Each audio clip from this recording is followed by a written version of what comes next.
नमस्कार, मैं चंदन कुमार और आप देख रहे हैं अंगवानी। आज के इस दौर में जब चर्चा होती है कि महंगाई चरम पे है, बेरोजगारी की समस्या भी विकराल होती जा रही है, उस समय कोई आपको बताए कि आपके पैसे कैसे दुगने दुगने छोड़िए चौगुने हो सकते हैं, वो भी एक नंबर तरीके से। तो आज हम अपने वेल्थ एडवाइजर की कड़ी में आज हमने सीबी यादव साहब से रिक्वेस्ट किया। सीबी यादव साहब जिन्होंने यात्रा अमेठी से लेकर अमेरिका तक की है। और एक खास चीज इनके बारे में बताना चाहूंगा, जो आपने एलआईसी तो शुरू से सुना है आपने, जो कि बहुत हमारे बाप दादा के समय से एलआईसी चला रहा है, जो उसमें वो कहा जाता है ना कि जीवन के बाद, जीवन के साथ भी और जीवन के बाद भी, वो इन्हीं का दिया हुआ है। तो सीबी साहब, स्वागत है आपका जी, धन्यवाद। CB Yadav ji Delhi NCR region में तो बहुत फेमस है। वो एक सामाजिक कार्यकर्ता तो हैं ही, उसके साथ साथ ये एलआईसी में पिछले 30 साल से जुड़े हुए हैं, 30 साल से जुड़े हुए हैं। वो बताते हैं, वो एलआईसी के रिक्रूटिंग ऑफिसर जो एक होता है, उसमें एक पद होता है, वो रिक्रूटमेंट ऑफिसर हैं, जो कि आपको रिक्रूट करते हैं, जो एजेंट्स होते हैं उनको रिक्रूट करते हैं। और उनका ये साफ साफ उनका जो है एक पंच लाइन है, जो कि मैंने भी देखा तो बहुत अच्छा लगा, आग लगा लो सीने में जब तक लाख ना आए महीने में। तो मैं सीबी साहब से ही सीधे बात करता हूँ। सीबी साहब जी, स्वागत है आपका। जी, धन्यवाद आपको चंदन जी। ये सीबी साहब जी, ये बताइए, ये जो आपके विजिटिंग कार्ड में भी लिखा होता है कि आग लगा लो, ये मैं पढ़ लेता हूँ उसको, आग लगा लो सीने में जब तक लाख ना आए महीने में। तो ये क्या है? ये देखिए, ये एक जुनून पैदा करने की बात है कि आज की महंगाई के दौर में अगर 1 लाख रुपए आपके पास नहीं आ रहा है तो आप अपने लिविंग स्टैंडर्ड को सही से मेंटेन नहीं कर सकते। और हम समाज में एक ही चीज कहते हैं, क्योंकि इंश्योरेंस से हूं तो मैं कहता हूं पहले बचाओ, और नहीं बच रहा है तो कमाओ। कहीं कोई नहीं मिल रहा है तो मेरे पास आओ, मैं सिखाऊंगा। अच्छा, क्योंकि देखिए, बिजनेस दो प्रकार का, आपका इन्वेस्टमेंट है, उसके बाद रिस्क है, कितना रिटर्न आएगा, आएगा नहीं आएगा। तो हर आदमी कैपिटल नहीं लगा सकता। यहाँ आपका कैपिटल नहीं लगेगा, कैपेबिलिटी लगेगी। केवल आपकी कैपेबिलिटी में हमें आपकी ईमानदारी चाहिए, आपका परिश्रम चाहिए, और आपको जैसे बताया जाए काम कीजिए। नंबर 1 में इनकम 1 लाख रुपए ना आए, मेरे कहने पे कोई भी व्यक्ति 1 साल की गारंटी लेता हूं। 1 साल अगर वो चले, मेरे साथ चले, और 1 लाख रुपए की इनकम ना आए, तो 12 लाख का चेक पहले दिन मुझसे साइन करा के ले जाए। और आप, बहुत लोग ये भी कहते हैं, आप साफ साफ लोगों के मुंह पे कह देते हैं कि अगर 1 लाख से कम कमाना चाहते हो तो मेरे पास मत आओ। देखिए, अभी ये मैंने सीखा स्कूलों से। बड़े बड़े स्कूल कहते हैं जी वो इस ब्रांड का स्कूल है, वो क्या करते हैं, टॉपर को लेते हैं कि उनका नाम ना खराब हो। तो मैं भी चाहता हूं मेरी टीम में ना, आज हमें जिसने बनाया इतना सकार करके, मेहनत करके, मैं चाहता हूं ऐसे हम भी नवरत्न पैदा करें ना, कि जैसे मैं अपने डेवलपमेंट ऑफिसर का नाम लेता हूं, वैसे मेरा भी नाम। मैं बड़ा स्वार्थी आदमी हूं इस मामले में। अच्छा, कि मेरा भी नाम हो, मैं ना रहूं दुनिया में तो मेरा नाम हो। हम दिन चार रहे ना रहे, माँ तेरा वैभव अमर रहे। मुझे किसी ने कुछ अकल दिया, वही अकल हम लोगों में बांट रहे हैं। ये सफर कैसा रहा आपका एलआईसी में, पिछले 30 सालों का सफर? अगर हम इसको इस रूप में देखें कि सफर कैसा रहा, तो मैं समझता हूं कि दुनिया का मैं सबसे खुशनसीब व्यक्ति हूं जो इतने बड़े ऑर्गेनाइजेशन में मुझे काम करने का मौका मिला है। एलआईसी हमारे लिए जीवन के सुखद, बहुत ही हर समय पे मोड़ मोड़ पे खड़ी रही है। बहुत ही सुखद एहसास रहा। जहां तक मेरी सोच नहीं होती थी, बियॉन्ड जाकर के मुझे सक्सेस दिया है। देखिए, ऐसा तो हर एलआईसी का हर एजेंट इसी तरह बात करता है। देखिए, एलआईसी का हर एजेंट बात करता है, एलआईसी या कोई भी आप, अगर हर एजेंट बात करता है तो दो चीजों पे उसके पैमाने होते हैं कि उसके पास जाने के बाद आपको प्रोस्पेरिटी दिखेगी। यहाँ दो प्रकार के एजेंट पाए जाएंगे। एक टीडीएस, जिसको बोलते हैं इनकम टैक्स रिटर्न का पेपर बड़ा हाई होगा, लेकिन जेब में नहीं होगा। उनको प्रॉपर एजुकेशन नहीं होता, रॉन्ग मेथड से काम करते हैं, जिससे उनके खुशहाली तो नहीं है, लेकिन पेपर में इनकम शो करती है। दूसरे ऐसे हैं, वो सीखना नहीं चाहते, वो जानते हैं कि मैंने लाइसेंस ले लिया तो मैं ही सब कुछ हूं, और इसलिए वो इसमें सक्सेस नहीं हो पाते। तो कुछ दिन तो नाटक चलता, ज्यादा दिन नहीं चल सकता।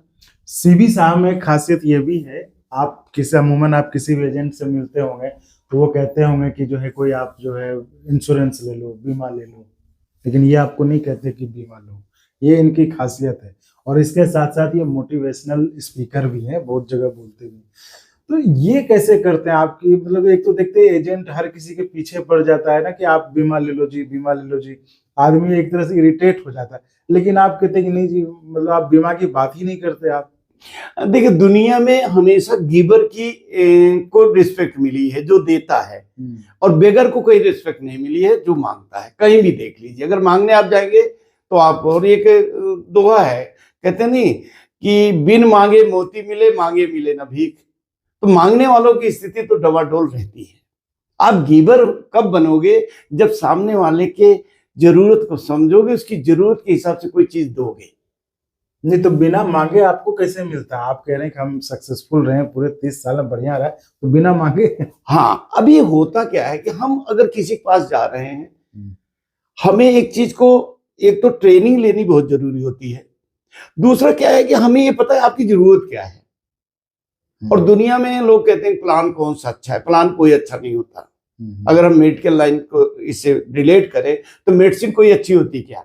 हो रहा है पेट दर्द, दे रहे बुखार की टेबलेट, तो वो तो नहीं लेगा ना, और सूट भी नहीं करेगा।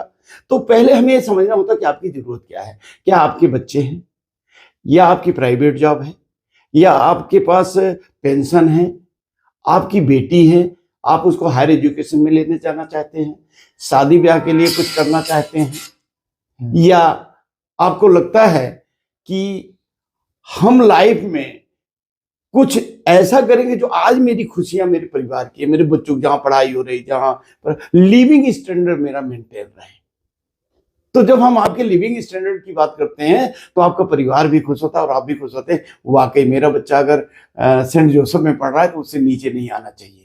तो मतलब आप ये कह रहे हैं कि इसके लिए एक प्रॉपर ट्रेनिंग की जरूरत है, और ट्रेनिंग के साथ आप सामने वाले को उसकी नीड की जरूरत है। ऐसा नहीं कि आप हर किसी के पीछे पड़ गए, जो अमूमन हर एजेंट जो इस तरह से करते जी हैं, जी, जिसको देख के लोग भागते जी, पीछा जी, छुड़ाना चाहते हैं। जी। और आप एक मोटिवेशनल स्पीकर भी हैं जी जी। तो ये आप इस प्रोफेशन में आने के बाद बने या पहले से ये था? देखिए, ये तो आने के बाद ही आहिस्ता आहिस्ता सीखते हुए, जब हमने ट्रेनिंग से लिए, अपने ऊपर 2-3 लाख रुपए 2-3 दिन के खर्चे किए, कि जस्ट लाइक MBA जैसा पूरा प्रोजेक्ट पे काम किए, तो उसके बाद ही ये सब चीजें आई कि जो हमारे पास है। हमारा कुछ ऐसा मानना है कि देखिए, जीवन में अगर किसी का जन्म हुआ है तो उसकी मृत्यु निश्चित है। तो एक चीज है कि हमारे पास जो है हम सब समेट लें, और एक चीज होता है कि हम इसको खुशबू की तरफ फैला दें। आज हम सक्सेस हुए तो मेरे आदरणीय गुरु श्री प्रभुदयाल जी, डेवलपमेंट ऑफिसर का हाथ था, जिन्होंने मुझे पकड़ के बड़ा किया। और आज LIC ने हमें जिम्मेदारी दी है कि जो तुम्हें कहीं बेरोजगार दिख जाए, अभी तो चंदन जी हम बेरोजगार ढूंढते हैं, हमें कोई मिलता ही नहीं है। अच्छा, बेरोजगार मिल जाए तो मैं कहता हूं कि उस बेरोजगार जिसको ईमानदार और परिश्रमी हो, ऑल ओवर इंडिया मेरे को रिक्रूटमेंट करने का LIC ने अवसर दिया।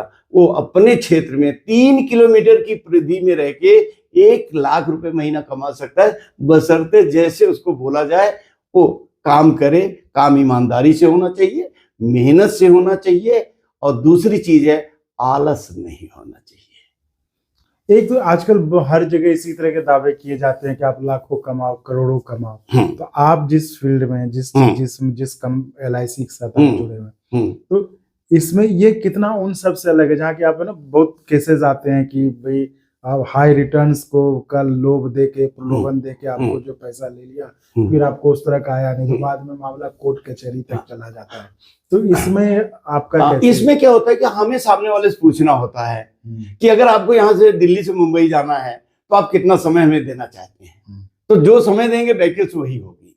अगर आप ये कहते हैं सर मेरे को 2 घंटे के अंदर पहुंचा दीजिए, तो समझ लीजिए आपको एरोप्लेन से जाना है। अच्छा, एरोप्लेन पे कोई भी घटना दुर्घटना हुई तो आपका क्या हालत होना है वो आप सोच सकते हैं, जिसको बोलते हैं हम लोग शेयर मार्केट, कि 2 घंटे में पहुंच जाओगे, 2-4 साल में आप करोड़पति बन जाओगे, लेकिन अगर वो क्रैश हो गई मार्केट तो आप किधर जाओगे पता नहीं लगेगा। मतलब आप ये कहना चाह रहे हैं कि आप अपनी तरफ से कुछ भी ऑफर नहीं करते, जो सामने वाले की जरूरत होती है, जो सामने वाले अपनी जरूरत बताता है उसके हिसाब से वो रिस्क कितना ले सकता है, हाँ, उसकी क्या इच्छा है। हाँ, अगर वो रिस्क ज्यादा लेता है तो उसको लेकिन उसको बताने में आपने जो एक ईमानदारी वाली हाँ वो बताना चाहिए, कि अगर वो नहीं बताते ईमानदारी से सब कुछ बता दीजिए। हाँ, तो वो हम अपने कॉर्पोरेशन के प्रति समझ लीजिए कि हम गद्दारी कर रहे हैं अगर हम ये चीज बता के नहीं चल रहे हैं तो।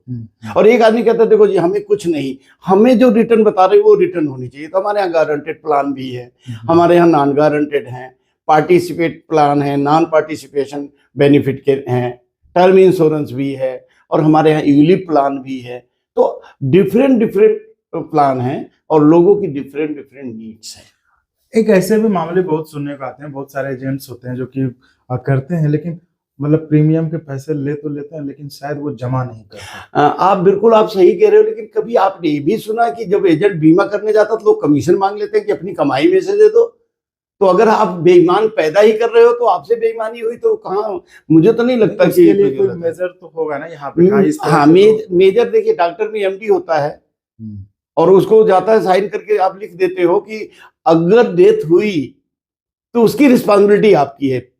डॉक्टर कहता मेरी गारंटी नहीं, मैं इलाज करने जा रहा हूँ, ऑपरेशन करने जा रहा हूँ, लेकिन रिस्पॉन्सिबिलिटी आपकी है, राइट। तो सर्जन ढूंढते हो ना, अभी कोई सस्ता वाला कोई झोला छाप डॉक्टर या कोई छोटा मोटा डॉक्टर गली में है, वो बोले लाओ जी ये ऑपरेशन 1.5 लाख का कर रहे हैं, लाओ हम 5,000 में कर दूं, तो आप कराना चाहोगे क्या? वो साला क्या काटेगा क्या नहीं काटेगा क्या पता लगेगा। लेकिन जो सर्जन है उसके एक एथिक्स हैं, जो प्रोफेशनल हैं उनके एक एथिक्स हैं। वो आपको अपनी कमाई नहीं देंगे लेकिन आपकी कमाई बचवाएंगे और बेहतर तरीके से बचवाएंगे। तो ये थी हमारी खास बातचीत सीवी यादव जी से, LIC जिसके पैसा जीवन के साथ भी और जीवन के बाद भी, खासकर ये मतलब बरसों पुराना। मैं इसके बारे में भी एक कहानी बताता हूँ कि मैं 1993 में इस एजेंसी को लिया था। ये स्लोगन हमने अपने बोर्ड पे लगाया था और हमारे उस समय के कैलेंडर पे लगा था। अच्छा। तो हमारे बेशक जब ये LIC ने इस चीज को लिया तो हमारे दोस्त अभी तो नहीं है, स्वर्गीय सुभाष चंद्र जैन जी, वो कहते थे आप कोट कीजिए, इस पे आपको रॉयल्टी मिलनी चाहिए। तो मैंने कहा LIC ने मुझे देश विदेश घुमा दिया, आज मेरे 2 मकान है, मेरे बच्चे बढ़ के कामयाब, हमें रॉयल्टी की कहाँ जरूरत। ये स्लोगन मेरा था। अच्छा, ये स्लोगन आपका? ये मेरा स्लोगन है, ये मेरा स्लोगन है, जिंदगी के साथ भी जिंदगी के बाद भी। और मेरा शायद 1993 में ये 96-97 का कैलेंडर मेरा अगर कहीं मिल जाएगा तो उस पर लिखा होगा। तब LIC ने जीवन आनंद पॉलिसी भी नहीं लॉन्च किया था। अच्छा। अभी हमने एक स्लोगन और किया है, जी आपके भी साथ परिवार के भी साथ। अच्छा, चलिए उम्मीद करते हैं कि जिस तरह से जीवन क्या जिंदगी के साथ भी, जिंदगी के साथ भी और जिंदगी के बाद भी। हाँ, आज एक मतलब एक पंचलाइन बन गया है। हाँ, कि आपके भी साथ आपके परिवार के भी साथ। उम्मीद करते हैं कि ये भी जो है आगे आने वाले सालों तक जो है ये बोलता है। अगर LIC इस चीज को स्वीकार करके आगे बढ़ाती है तो मेरे लिए बहुत ही गर्व की बात होगी कि मैं अपने LIC के लिए कुछ आहुति डाल पाया हूँ, क्योंकि LIC ने मुझे बहुत कुछ दिया है। अमेठी से अमेरिका तक की यात्रा करा दी है LIC ने। तो ये थी हमारी बातचीत उन शख्स से। LIC बहुत लोग करते हैं लेकिन ये शख्स उससे अलग है, जैसा कि उन्होंने बातचीत में बताया कि जीवन के साथ भी और जीवन के बाद भी। ये वही शख्स हैं जिन्होंने ये पंचलाइन LIC का दिया था, जैसा कि उनका दावा है। तो बहुत बहुत धन्यवाद सीवी साहब, बहुत बहुत धन्यवाद आपका और आपके मिलते रहेंगे। आपके व्यूअर का भी, जो लोग इस वीडियो को देख रहे हैं, मैं उनसे अपील करूंगा इसको सब्सक्राइब करें, लाइक करें और इसको सब लोगों को फॉरवर्ड करें। धन्यवाद।